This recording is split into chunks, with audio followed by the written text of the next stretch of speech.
This one na for Ghana it dey happen. These Ghanaian people are protesting because of this Igbo king in Ghana by name Eze Dr. Ambassador Chukwudi Iheanetu. He is an Eze Ndi Igbo in Ghana.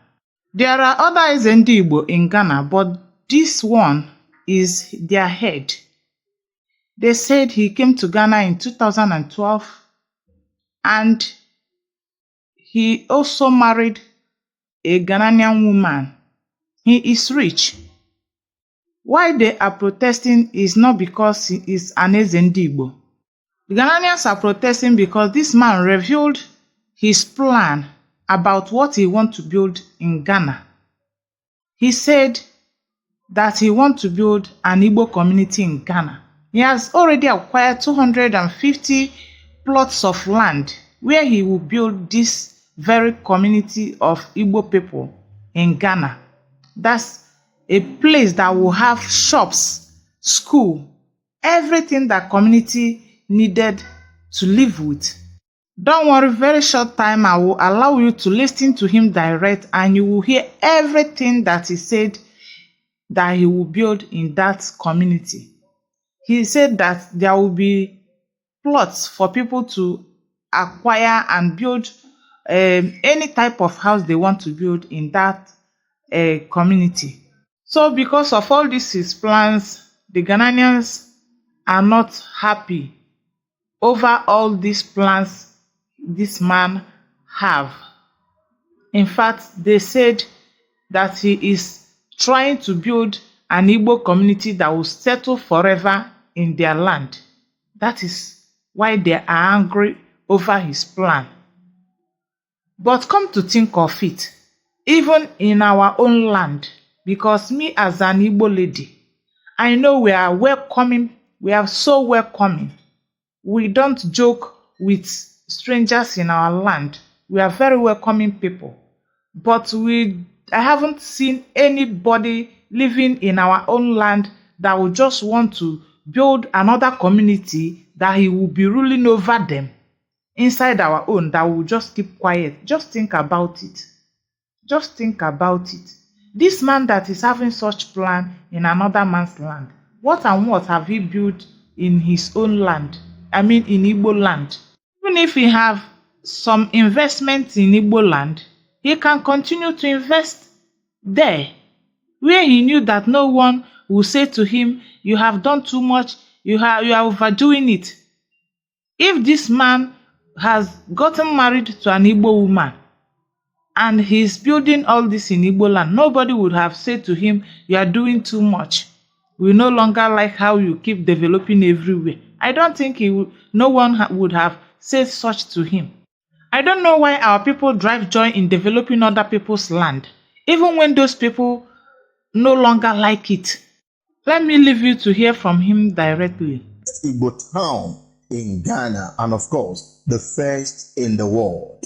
If you look around the world, apart from in Virginia, they have Igbo village in Virginia. They created it by putting the antiquities of Igbo there. You can come there, kind of archive of Igbo. But I'm creating Igbo village, which has never happened in the history of the world among the Igbos in the world. As I'm talking to you, I've acquired 50 acres of land, that is 250 plus of land along the Flower Road, that is at Old Ningo area. But along that road, it's right on the road, I acquired 250 plus of land. My reason of acquiring this land is to build Igbo village in Ghana. I call it Amandi Igbo in Ghana. We'll build a village where we're gonna build the palace of Igbo there, a huge palace. We'll build Igbo town hall there with about 2,000 capacity chairs and 100 rooms guest house. The essence of this guest house is most of the times our governors and our Igbo great leaders do come to Ghana, they always go with their entourage. If they come to Ghana, their entourage will see where they will lodge. for free of charge, maybe for a day or two. Most of their visits, it doesn't take more than 48 hours or 24 hours. They stay there free of charge, and they know that, yes, this is what they have benefited from the Igbos living in Ghana.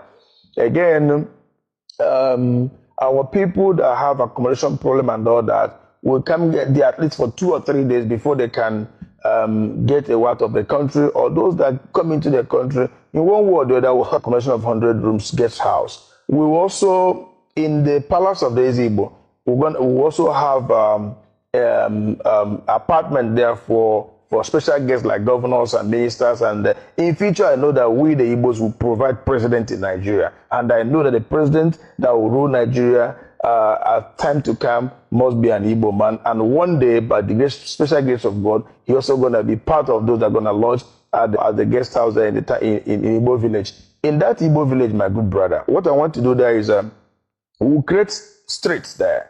We'll create streets that will represent the names of the ancient Igbos.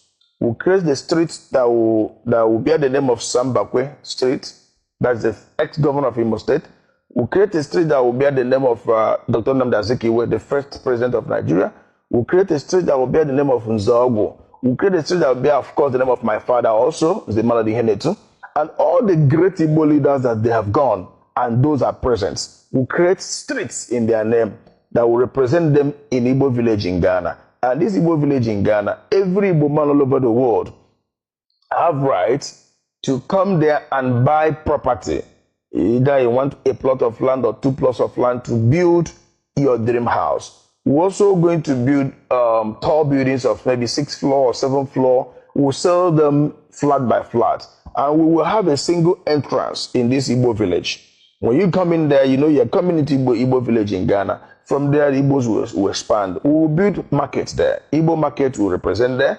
Igbo school will be built there. We will create transport section there also. We will create what we call Ezigbo Garden. In Igbo language, you call it Mbala Ezigbo. Ezigbo Garden meaning where we create about 4 plots of land. We use 4 plots of land for that, for Ezigbo Garden, where we're going to plant yam, plant all the trees, all the leaves you can get in Igbo land. Okwa, ube, akubeke, mtoroba, oha, we're going to also plant yam there. We'll plant ube there. We'll plant all these things so that at the time of New Year. One thing I noticed from this man's plans is that he did not only want to continue living in Ghana with his family forever, but he wants to also gather other Igbo men and their families to continue living there forever with him. That is what I noticed from his plan. He wants to have his own kingdom where he will rule forever. So someone that is having such plan is no longer going to come back. He's not planning on coming back to Igbo land or having any good investment in Igbo land, because he's investing all he has in Ghanaian land, even though they don't want it.